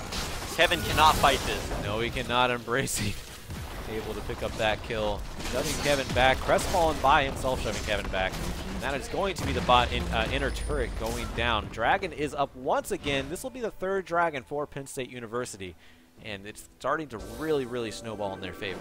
Big shout out to Embracing. That guy's shockwaves have been completely on point. To be fair, they've also been completely off point. He missed a couple that was kind of some arrows. But the ones that have hit have been way too impactful, completely overshadowing anything else. And so it's really impressive to see how effectively he's using that spell, because he's not only caught out the Garrote and Kevin a couple times, but he's also, in that last fight, he took out the strongest member of UMichigan's team as Zinkreal is teleported in, got shockwaved, and died in. Time to regroup for University of Michigan Ann Arbor, picking up the buffs that they have available to them. Their jungle is not completely lost. They have quite a bit of vision in their own jungle, along with pinks to make sure that the enemy doesn't have any vision in their jungle. So they have a little bit of ground to work with here, but they need to make something big happen, like a Baron possibly in 2 minutes. Oh man, Joge's looking. That would have been possibly the worst engage. You've got top laner not there at all. Granted, you've got Stand United and Teleport. But actually, no, you don't have Stand United. No, it's down. It's down. And the AD carry was not there at all either, so probably wouldn't have been a great engage. Maybe just putting on some pressure, maybe fronting a little bit.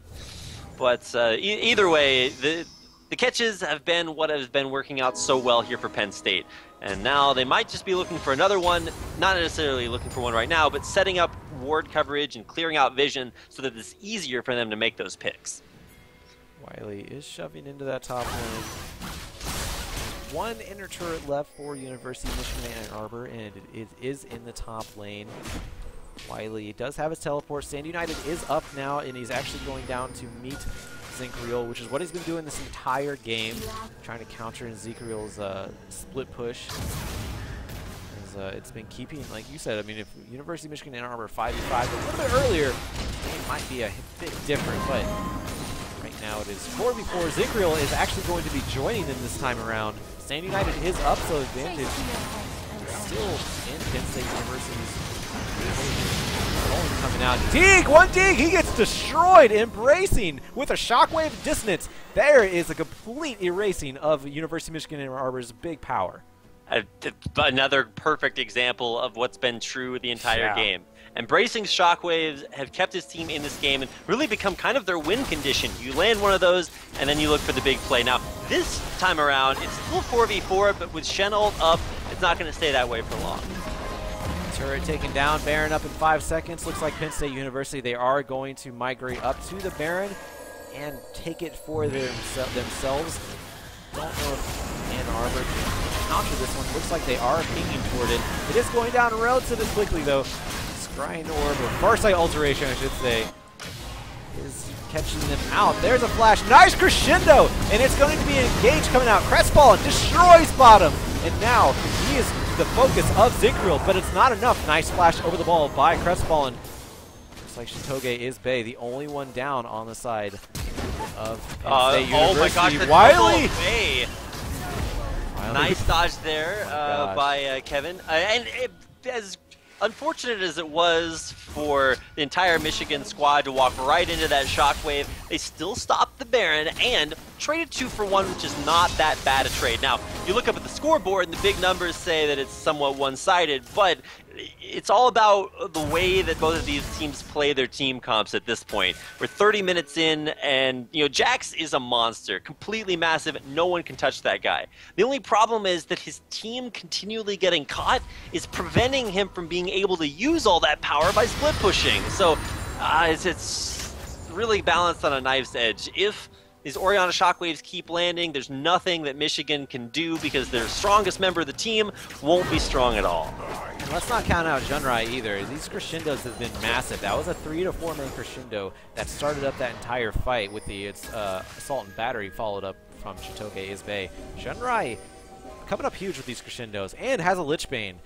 Mid lane Sona is in the bot lane right now, living my dream. Has the Lich Bane, can dish out quite a bit of power on those front lines. So if he does catch a crescendo on somebody, one dig, for example, could chunk him quite a bit. Yeah, that's okay. I don't know about that Lich Bane. That's great item on Sona, bro. A little iffy. I mean, think about if he had something like, oh, by the way, a Locket of the Iron Solari, say, for area of effect. Oh, there's the flash! Because you can just dive like this one. No one to follow it up, though. That was a flash assault and battery from Shitoge Isbay. Nobody could keep up with that one. What are you doing? That's like the Flash Malphite ult. Like, who's going to get in range fast enough for that? At least Malphite hits 5 people, potentially. I remember back in the day, there was this very popular composition run by, I think it was Roccat in the EU LCS. They'd run Pantheon and Malphite so that you could have those big long-range engages and follow-ups, and there'd be someone that could get there. Of course, it requires impeccable timing and stuff. They'd also run it with the Sivers so that you could catch up. Oh man, Crestfallen, look at that damage! Mass amount of damage, and now they've split up University of Michigan and Arbor. We're going to try to catch somebody out. Who are they going to catch out? They're going to try to catch out Zinkriel. Again, a nice crescendo. Crestfallen gets saved barely with the Sand United. It eventually does go down. Now Zinkriel, he's on fire, but Flame's Respite is going to keep him alive. And on the edge, Shockwave does pick up Kevin outside of his Flame's Respite. And now finally double kill for Embracing Zinkriel going down. One dig, he's on the run, doesn't have a choice. It is a 3 for 1. Crestfallen the only one down for Penn State University. If you build damage items on Jax, you split push. If you build tank items, then you team fight. That's kind of the lesson that's being taught to Zinkriel here, because as incredibly strong as he is, when you jump into 5 people, there's just too much crowd control for him to be effective. He even has Mercury Treads. Tenacity, I feel like, oh man, there's the Culling coming out. Shunrai, you don't need a Locket of Iron Solari. Don't worry. He saved him with just his shield. Okay. Yeah, he can use it. Yeah, he can use it. Don't worry. But still.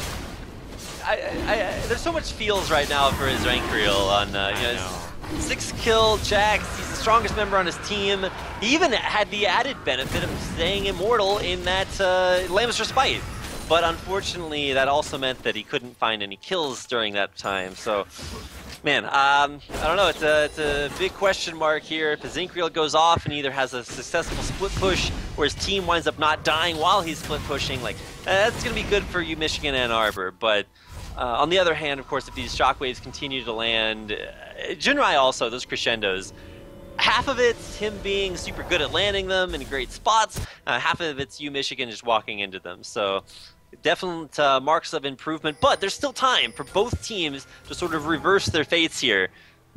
Well, there's a huge time bomb right now on the side of Penn State. They just got their 4th dragon. So University of Michigan Ann Arbor, they have a lot working against them right now. They can have to give up Baron or Dragon pretty soon, or maybe just Baron right now. Who knows? I don't. It's because 5-man grouping in the mid for Ann Arbor. Pings coming out from Penn State. They are going to meet them in the mid lane because they know they can team fight. They're doing phenomenally. Nice wall coming out from the garage. That really is a nice wall, and it might even just get U of M this turret for free. It is going to. Okay, there's his minions, trusted minions. They got it. But Shitoge is Bay. He does not have flash, so he can't get too out of the way of his teammates. That was a really, really good flash frost backwards by Anivia to get a couple people stunned and back further away and just allow that disengage to work successfully. This is actually pretty interesting decision making here from Penn State. They're actually going to force the issue and try to say, hey, come team fight us. That's actually something Anivia does pretty well at because she can force them to fight in that flash frost, but oh no, Kevin! No Lambs fight, he's down, Kevin gets bursted. Israel tries to get into the mid of everybody, but it's not going to work. He's the only one there. There's a crescendo, finally missing. Nice stun coming out from the Garrote on the backside, trying to get away, but at the bottom, he's slowed. He's going to die eventually. Who's going to get it? It's going to be Wiley. The Garrote on the run, as well as 1 Deeg. And now it is 5v2. They're just going to shove up into the mid lane, take this mid lane inhibitor. Penn State University, they got this game fully in control.